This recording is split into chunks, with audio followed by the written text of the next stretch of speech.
Vamos a ver la segunda parte de la clase Urgencias psiquiátricas, con base en estos textos.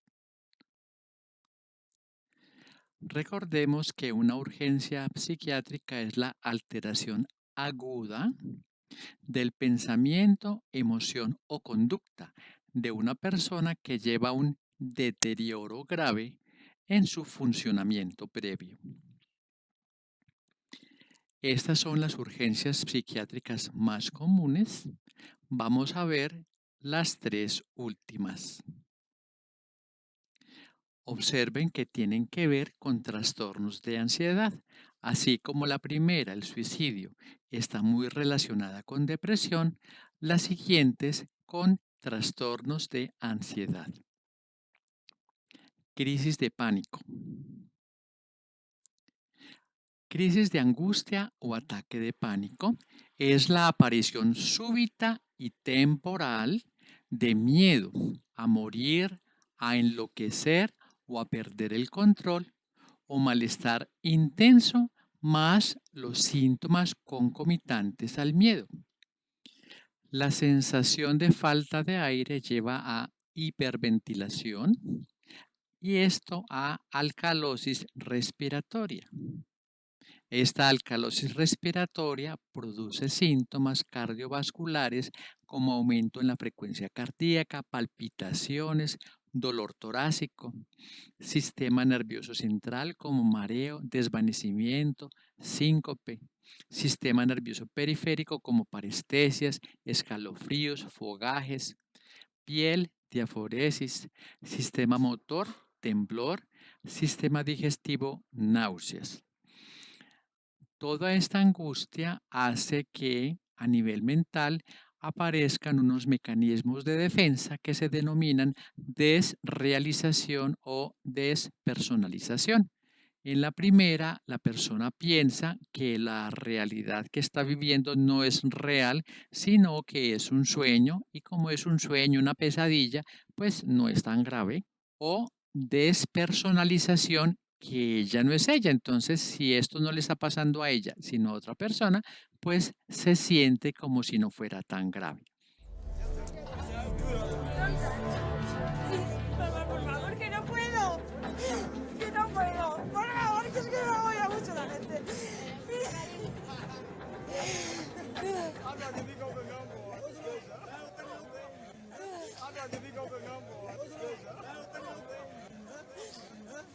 Por favor, vámonos de aquí, mamá. Vámonos de aquí. Yes or no? Llevarme vámonos de aquí, por favor, mamá. Por favor, mamá. Vámonos de aquí, por favor. Vale, vale, Por favor, sácame de aquí, vale, por vale, favor. vale, vale. Por favor. Vale, tranquila, tranquila, vamos a acusar aquí, tranquila, vamos a acusar. Tranquila, Paula, tranquila. Paula, tranquila.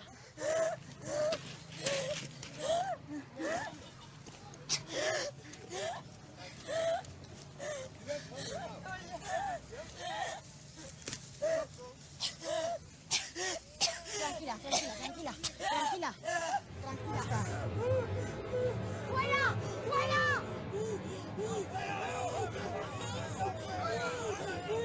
Tranquila, tranquila, nos vamos a casa, nos vamos a casa. Ponte la bolsa, ponte la bolsa. Paula, ponte la bolsa. Venga, respira tranquila. Cierra la boca, respira despacio, despacio, despacio. Respira despacio. Vamos, despacio, despacio. Puede presentarse esta crisis de pánico como parte de un trastorno de pánico, que son crisis de angustia sin causa aparente, fobias ante algo externo, como una fobia simple, que es un miedo persistente e irracional a algo, por ejemplo, a una cucaracha, fobia social, o sea, un miedo extremo a la crítica de los demás, agorafobia, a estar en lugares concurridos donde escapar o pedir ayuda de alguna manera sea difícil o embarazoso. en estrés postraumático ante un evento crítico parecido al que vivió, trastornos de adaptación ante un cambio vital importante, de ansiedad generalizada con ansiedad permanente, y aparecen esas crisis de angustia. Por agorafobia puede verse el testimonio de esta persona cómo la limita completamente en su vida y la reduce prácticamente a solo estar en la casa. Los trastornos de pánico pueden ser simulados por trastornos orgánicos. Ejemplo, hipoglicemia, porque hay una disfunción del sistema nervioso central y entonces aparecen muchos síntomas parecidos. Hipertiroidismo, por la aceleración del metabolismo. Cardiovascular es una embolia pulmonar que produce una disfunción respiratoria angustiosa. Isquemia o infarto miocárdico por la disfunción hemodinámica. Si sospecha, a nadie se les niega un electrocardiograma. Cualquier persona que usted piense que puede ser una isquemia o un infarto del miocardio, hágale un electro. Nada se pierde y se pueden salvar muchas vidas. Drogadicción, síndrome de abstinencia o intoxicación aguda. Tratamiento psicológico, bolsa para disminuir la hiperventilación, primeros auxilios psicológicos, escucha activa, rescate, técnicas de relajación y EFT, por supuesto. Tratamiento farmacológico, alprazolam, 0.5 miligramos sublingual u oral. El sublingual es porque actúa casi inmediatamente. Y hacer una historia clínica completa. El alprazolam es la benzodiazepina, es decir, el tranquilizante de elección. ¿Por qué? Porque la absorción es muy rápida. La vida media es de 12 horas, no se acumula. Y no tiene metabolitos hepáticos, lo cual la hace especialmente útil en ancianos. Presentación, tabletas de 0.25, 0.5 y 1 miligramo, pero la dosis en crisis de angustia es 0.5 miligramos sublingual u oral, pero es mejor sublingual. En relación con las benzodiazepinas, veamos unas generalidades. La absorción oral es muy rápida, media a 2 horas. Sublingual es casi inmediata, 4 minutos. Intravenosa es inmediata, pero la intramuscular es irregular, entonces no se aconseja. Clasificación según la vida media, ultracorta de menos de 6 horas, por ejemplo el midazolam, corta de 6 a 24, por ejemplo el alprazolam, y larga que ya se desaconseja por este motivo, como el diazepam. Efectos ansiolítico, es decir, lisis es destrucción de la ansiedad, o sea, tranquilizante. Hipnótico, o sea, que produce sueño, depresor del sistema nervioso central. Miorrelajante, relaja los músculos, por eso es útil para contracciones musculares. Y anticonvulsivante, o sea, que es útil cuando hay convulsiones. Contraindicaciones de las benzodiazepinas por su efecto hipnótico, todo lo que tenga que ver con disminución de la capacidad para respirar. Disnea, apnea del sueño, intoxicación etílica, síncope, coma. Por su efecto miorrelajante, enfermedades que cursan con bajo tono muscular. Por edad, adultos mayores hay que bajar la dosis. Y no se debe utilizar como ansiolítico en embarazo, lactancia o niños. No se justifica. Efectos adversos frecuentes: sedación, sueño y falta en la coordinación. Es decir, como cuando usted se levanta tarde en la noche, medio dormido, que está sedado, somnoliento y con problemas en la coordinación. y dependencia, el más grave. Hay otros también. La aparición de la dependencia es mayor a mayor dosis y mayor duración. Por eso la recomendación es la menor dosis que sea posible, pero que sea eficaz. Interacciones medicamentosas con depresores del sistema nervioso central, claro, con drogas de metabolismo hepático. Trastorno de pánico. Son crisis de pánico sin causa aparente por más de un mes.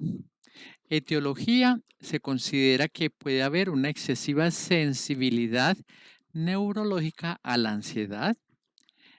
También se considera que se produce por una interpretación catastrófica de las sensaciones fisiológicas. Parlo, uno de los estudiosos del tema, dice que hay un círculo vicioso. A mayor rechazo, mayor intensidad. La persona intenta que no le dé y como siente como que le va a dar, se pone ansiosa. Y entonces al poner ansiosa, más fácilmente aparece y más se intensifica. O sea que el control, tratar de que no me dé, no es la solución, sino el problema. Realmente las fases del estrés son alerta, adaptación y agotamiento. Es decir, el estrés nunca permanece, siempre tiene esta curva, siempre disminuye. La persona con un trastorno de pánico piensa que va a seguir así angustiado por siempre y que nunca se le va a quitar. Entonces hay que decirle que eso no es cierto, que siempre disminuye, siempre desaparece el estrés. Nadie muere y la angustia siempre baja. Hay que decirle a las personas que siente que se van a morir, pero no sucede. Uno le puede preguntar a la persona, ¿cuántas veces le ha dado? Tantas, muy bien. ¿Cuántas veces se ha muerto? La persona se ríe. Ah, entonces usted siente que se va a morir, pero es mera sensación. No se muere, sino que después se le quita. Piense en eso cada que le dé. La terapia cognitivo-conductual tiene la de control de pánico de Barlow, que comprende, primero, reestructuración cognitiva, es decir, identificar los pensamientos negativos que le están produciendo esa angustia. Siento aquí palpitaciones, quiere decir que me está dando un infarto y me voy a morir. Identificarlo. Confrontarlo, esto me ha dado muchas otras veces y nunca me he muerto, luego esto no es cierto. Invalidarlo, es falso. No le debo poner atención a este pensamiento porque es falso. Psicoeducación sobre las curvas de fases del estrés. Aumentar la conciencia de los síntomas corporales de ansiedad. Se pueden hacer ensayos dirigidos de producción de la crisis mediante hiperventilación, pero esto bajo control de profesional de la salud para que vea que se puede producir y se puede desaparecer. Y reentrenamiento de la respiración, aprender a respirar con el diafragma, no con el tórax, y sin hiperventilar. La efectividad es igual a los medicamentos, pero tiene muchas menos recidivas, porque el que usa medicamentos, el día que no lo lleva en el bolsillo, piensa que de pronto le da, entra en angustia y le da. En cambio, esta capacidad para cambiar los pensamientos y respirar lentamente siempre va a estar con la persona. Enfoque alternativo, EFT. Los primeros estudios señalan eficacia en ansiedad, no tiene efectos adversos, muy sencillo de aprender y de enseñar. Todas las personas que tienen una crisis de pánico sin causa aparente, realmente sí hay una causa. Entonces, a través de un proceso psicoterapéutico con un profesional de la salud, se logra identificar cuál es el hecho que le está produciendo la angustia, se maneja esto para que desaparezca y ya ceden las crisis de pánico. Enfoque biológico, benzodiazepinas en las crisis, solamente en estas para disminuir la posibilidad de dependencia. Y también antidepresivos, especialmente los inhibidores selectivos de la recaptación de serotonina, por ejemplo, la fluoxetina, o hipérico o hierba de San Juan, que también se le llama. Pero no son suficientes, se requiere psicoterapia. Entonces lo ideal es combinarlos para pronta eficacia y mantener la curación a largo plazo. ¿Qué son estos medicamentos? Los inhibidores selectivos de la recaptación de serotonina, junto con estos otros tres, son los antidepresivos, solo que estos tienen la ventaja de que tiene pocos efectos adversos. Es muy bueno por esto. En la figura observamos los canales de recaptación que están al final de una neurona. Ustedes saben que una neurona se comunica con la otra a través de sustancias llamadas neurotransmisores. Estos canales de recaptación entonces están en la neurona que está llevando el impulso. En la neurona siguiente se observan los receptores de serotonina. Entonces, la serotonina se libera, llega al espacio sináptico, llega finalmente a los receptores de serotonina y comienza la corriente que nos va a dar la parte de tranquilidad. Esta serotonina se devuelve a la neurona primera para ser recaptada y poderla volver a utilizar. Pero si está tapado el canal por el fármaco, entonces no se puede devolver y queda actuando más tiempo la serotonina y entonces se produce más tranquilidad. Como se puede observar acá, sale la serotonina y se intenta devolver, pero como están tapados los canales, no lo logra y entonces queda actuando más tiempo. La fluoxetina es de bajo costo, alta eficacia, aprobado incluso en adolescentes. Farmacocinética, la administración de la fluoxetina es una tableta de 20 miligramos cada mañana. Debe ser por tiempo prolongado para que el efecto se mantenga en el tiempo y no reaparezca apenas se suspende la fluoxetina. Efectos antidepresivo y ansiolítico. Inicia el efecto a las 2 semanas. O sea que si la persona lo viene tomando semana y media y dice, no, eso no me sirve porque yo sigo igual, hay que decirle, no, es que a las 2 semanas se comienza a ver el efecto y es pleno a las 6 semanas. Restricciones en embarazo y lactancia. En este caso se cambiaría por otro inhibidor que la sertralina. Efectos adversos de baja frecuencia, dolor de cabeza, alergias, náuseas, activación neurológica, insomnio, extrapiramidalismo, que ya miramos qué es, disfunción eréctil, retraso en el orgasmo, pero son poco frecuentes y son leves y se suspende la medicación y entonces desaparece. Trastorno de síntomas somáticos. Sintomatología física, pero de origen netamente psicológico, no explicada por condición médica, sustancia o cultura, no producida intencionalmente ni simulada, porque entonces sería una simulación.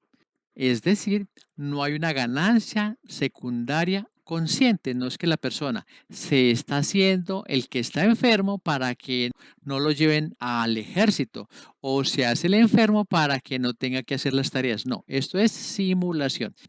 Aquí la persona tiene un problema físico de origen psicológico, pero es inconsciente. Es por la ansiedad.